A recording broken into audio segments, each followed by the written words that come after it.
a man on fire.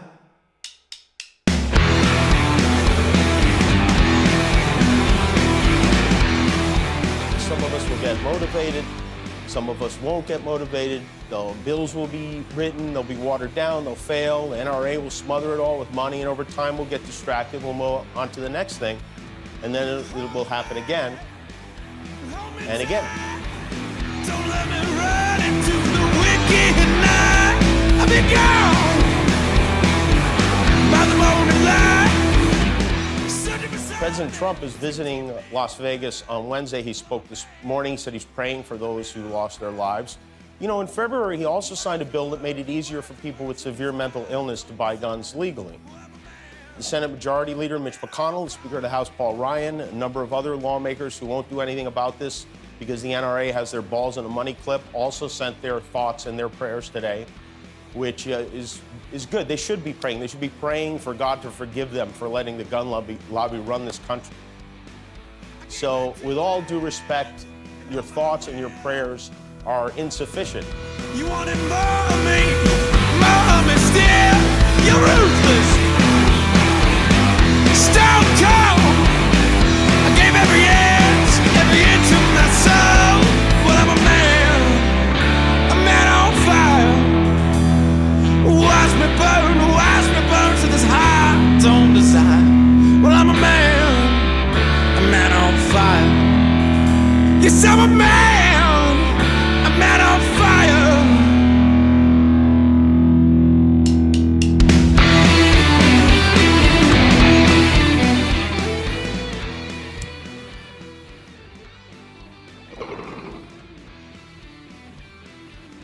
Hello humans, welcome back to the Slackline Quote of the Day broadcast.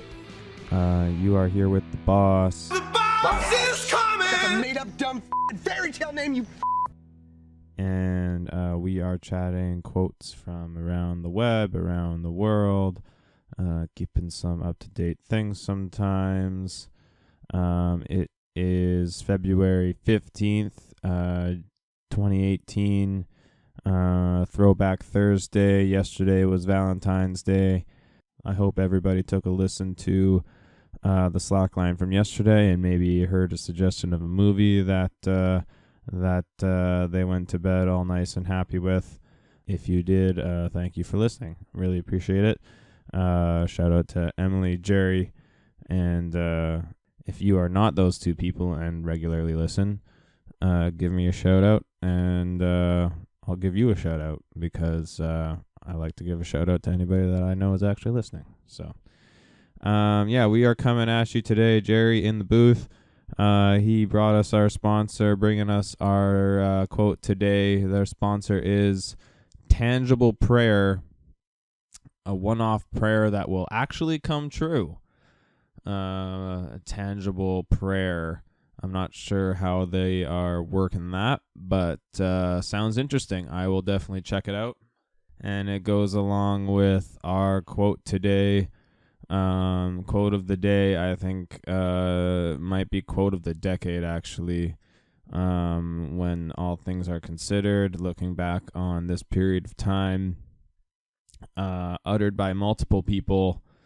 We're going with thoughts and prayers today. And we choose this one because we have come across yet another shooting in the U.S. Unfortunately, very sad. Another sad day down there.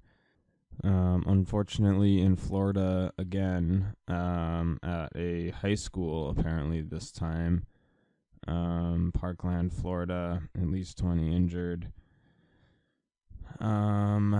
Very terrible news once again out of our brother down south. I am half American. I was born there, so I do hold a connection there. I have obviously American friends, and as Canadians, I think that everything that goes on there is our business and should worry us when they are going a little crazy, as seems to be the case these days. I started the show off with a a clip from Jimmy Kimmel's speech after the Vegas shooting a few months ago. He's from Vegas and was obviously really emotional about that. But it's still apt. It's why I chose this quote today, because yet again you get the ringer of everybody, including Mr. President Trump himself, spouting out condolences and thoughts and prayers, and again the idea of actually trying to do anything that might make a significant change in anything like this happening again. Those people again will just stand idly by and line their pockets from NRA money, and nothing will actually happen.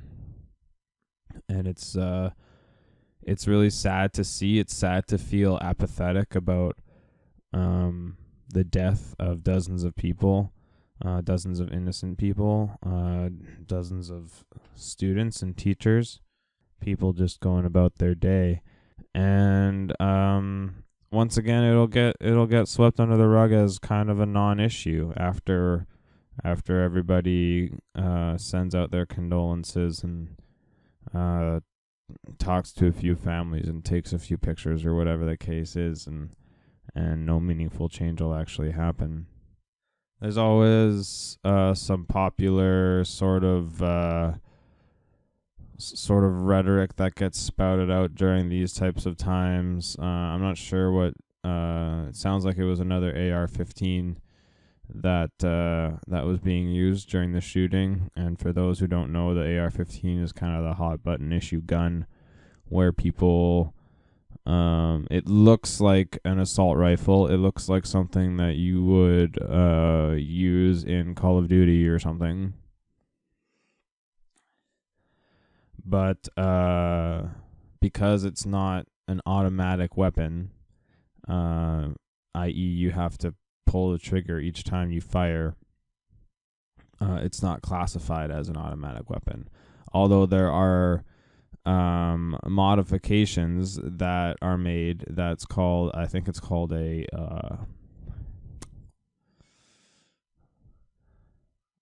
jumper trigger or something like that. That basically turns this weapon into an automatic weapon. It basically just pulls the trigger over and over again for you, and you can fire off, a few dozen rounds a second or something like that. It's enough to do some significant fucking damage. And again, people argue that that's not an assault rifle, and my argument is, who fucking cares? Is it made for killing people? Because it's not made for hunting. And I don't know anybody that hunts with that. And if you need to hunt with that, you need to get better at hunting. If you need more than one bullet to hit something, then you need to go take a course or something. How is there not a significant need for licensing and training and all this type of shit for a weapon that can kill multiple people in seconds? And we all need insurance and licenses and registration and shit for our cars. So let's talk about what guns are actually for. The theoretical idea of a gun is to kill something else. It's the only function it serves, its only purpose. And in a time when we don't really need guns to be hunting for our food and that type of thing, because we have mass agricultural industries that feed us, and their issues are a whole different thing. It's arguable that we don't need guns at all, because their only purpose now, their only useful purpose left, is to kill each other with them. And I say that as somebody who benefits from hunting and who, I can't say I've ever shot anything myself, but I do enjoy going hunting with my dad. And I eat all pretty much wild meat, which I think is the most organic thing that you can possibly eat. And so I'm for guns. But my dad's rifle, you need to pump load it every time, and it holds a maximum of 6 or 7 bullets. You could still kill 6 or 7 people with that in a very short amount of time. In less than 10 seconds, you could off 6 or 7 people with that gun. And my dad treats it very respectfully, keeps it locked in a case. We don't load it in the car. It's in the case in the car, like all that type of shit we go through. And the vast majority of people that own guns in the States, I think, are like this too. But man, there's crazy stats, like only like 3% of the gun owning population in the US owns 50% of the guns. That means there's people out there with like fuckloads of guns, such an unnecessary amount of guns. And I mean, you can call it like a collector's item, I guess, but like what other collector's items kills people? And people come up with things like, well, I mean, everything can be a weapon. I mean, people have swords in their homes. You can kill people with a knife, like, and you'll cite like, well, this person walked through a party in Calgary, a few years ago and stabbed like 12 people or something like that. What's the difference between that? And I'm like, man, you can't even equate those things, until you can fire off hundreds of rounds of knives within seconds, with like pristine precision, at a distance where you don't have to be even close to the carnage.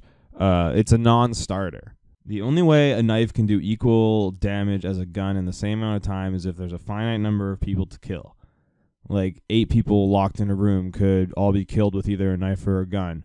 But in a crowd of a few hundred people, the gun will do much more damage given the same amount of time and indiscriminate targets. If your argument is that they can both kill things, like I can kill somebody with a stapler.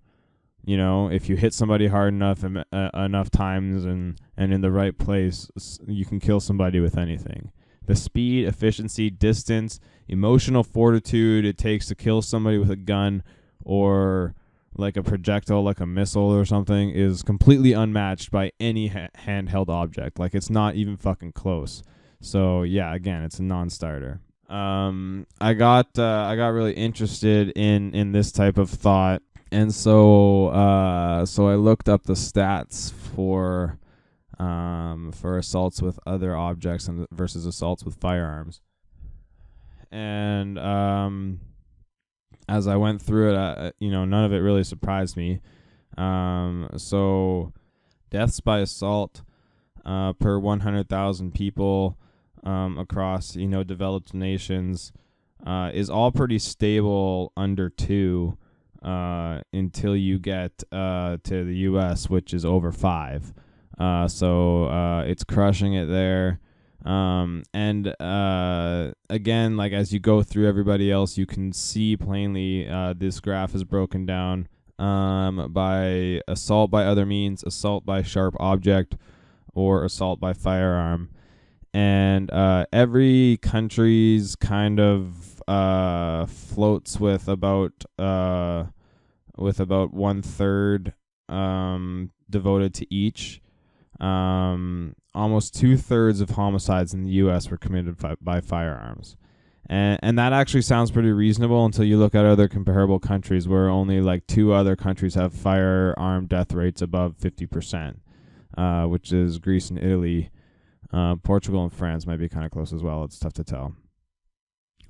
And that's putting aside the fact that the homicide rate in general is towering over everybody else, like just towering over it. Even if the gun violence in the U.S. could be cut in half, it might bring them down to respectable levels, but they'd still be well above everybody else. Another graph that caught my eye, it showed homicide rates per 100,000 people in a bunch of scary shithole quote-unquote nations, and compare them to homicide rates in cities in the U.S., and it's kind of hilarious. I mean, Ecuador with the same as Houston, Cambodia with the same as Austin, Honduras with the same as New Orleans, some of the El Salvador with the same as Detroit, Panama with the same as Buffalo, Guatemala the same as Baltimore, Argentina the same as New York, Colombia the same as Miami, Mexico the same as Phoenix, Chile, the same as Portland, although that's pretty low. That's 2.2. But you rattle off a few of those, and like it has to make people like, I don't know how people can look at this and not go like, that's pretty interesting. Maybe we need to look inside of our own country a little bit and stop worrying about where everybody else is coming from. South Africa and Atlanta also floating with the same thing there. And then we finally get to a graph that kind of favors the U.S. as far as deaths per 100,000 for assault by firearm. But they're kind of right in the middle of the pack of the very non-violent countries of Afghanistan, Iraq, Democratic Republic of Congo, Pakistan, and Sudan. United States is right in between Congo and Pakistan. Like I said, with assault by firearm above 4, over 5, and Congo is looking like it's floating with 5. Congo looks like it's flirting with 5. Iraq's above 6. Afghanistan's above 12, so it's crushing it there too. But yeah, not good company for a developed nation like the U.S. And finally, and probably the most stunning, there is the accidental death by firearms. Kind of almost identical to the first scenario. It looks a little bit more dramatic than it maybe is, because the numbers, kind of across the board are pretty low. Unintentional firearm deaths per 100,000 people for the U.S. is just above 0.2. So 0.2 deaths per 100,000 people by unintentional firearms. That sounds pretty low, but only one other country is even above 0.1, and that's barely. So they're still twice as bad as everybody else that's supposed to be in their first world category. So yeah, it's a fucking problem, and I don't see how you can even take a few minutes looking through the stats and deny it. Yeah, something has to change there, and thoughts and prayers aren't going to do it. So hopefully everybody can get out there, take action, and hopefully the people that can actually make a difference can find where their guts used to be and actually do something good for everybody. So that's it for the Slackline today. That quote again from pretty much everybody across the board. Thoughts and prayers. Everybody, the president, a bunch of senators, and pretty much anybody who could do anything about it. That's all they want to do about it. And that quote again, thanks to Jerry, is brought to us by Tangible Prayer, a one-off single prayer that will actually come true. What would you do with one single prayer? You don't have to think about that question anymore. You can answer it with Tangible Prayer.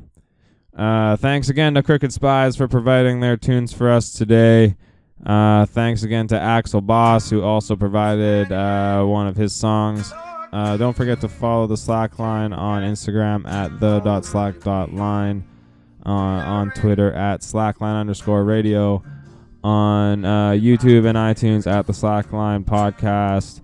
You have been listening to The Boss. The boss is coming! That's a made-up dumb fairy tale name, you We will see you tomorrow for Friday. And ironically, thoughts and prayers are with the people that are affected by this terrible thing. And we hope they can get through this night and through the rest of the troubles that they'll face. So goodbye to everybody. All the best.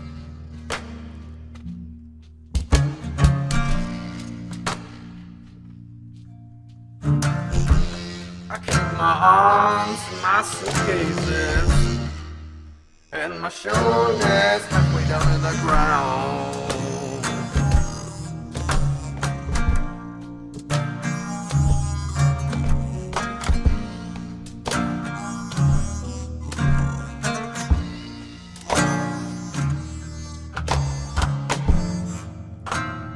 definitely something cooking. This guy keeps on looking.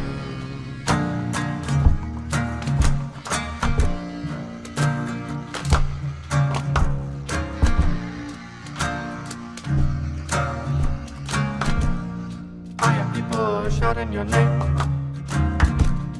I hear people shouting your name. People shouting your name. People shouting your name.